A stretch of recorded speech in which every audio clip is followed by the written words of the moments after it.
Hello. Before we begin exploring Jensen Huang's life, if you'd like to follow my channel and stay updated on future videos, don't forget to subscribe and turn on notifications.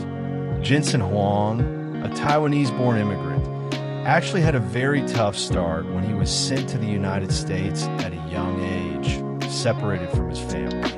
While staying with a relative in Kentucky, he was mistakenly placed in a boarding school for troubled students, where he did cleaning work, experienced bullying, and learned how to survive at an early age. This experience built in him a sense of resilience and a lack of fear of embarrassment. Later, he reunited with his family and continued his education. He studied electrical engineering at Oregon State University and then completed his master's degree at Stanford University. But what set him apart was not academic success, but his mindset. He had normalized taking risks at an early age. Nvidia, which he founded in 1993 while sitting in a restaurant, initially started as an ordinary graphics card company. But Huang has said that the company came close to bankruptcy multiple times in its early years. In the early 2000s, there were periods when the company's closure was only a matter of weeks.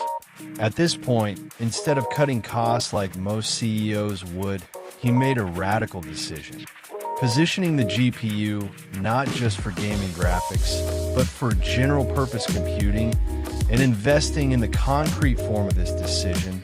The CUDA platform was seen by much of the industry as unnecessary and expensive. There was even serious resistance within Nvidia. Yet Huang patiently invested in this strategy for nearly 10 years and expanded the developer ecosystem.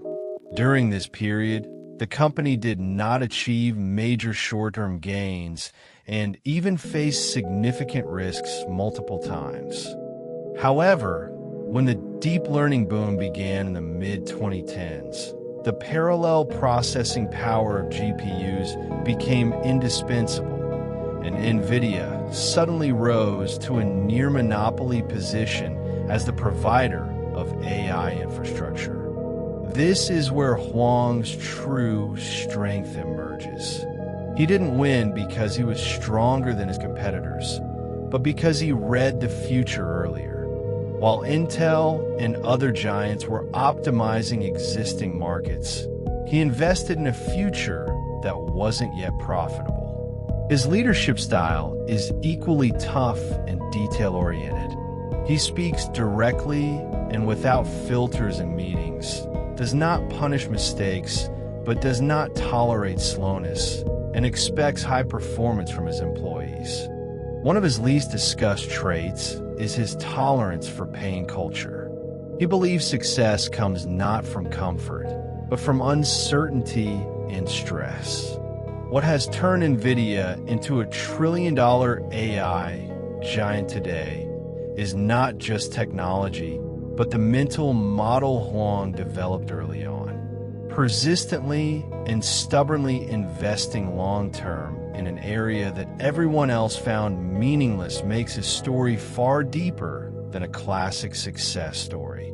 Because while he appears on the surface to be just a technology company founder, what he actually did was foresee the direction the future would evolve and build that future years in advance. We can understand that success is not a coincidence by looking at the company's current market value. Hope to see you in my next videos. Thank you for listening. Don't forget to subscribe and turn on notifications.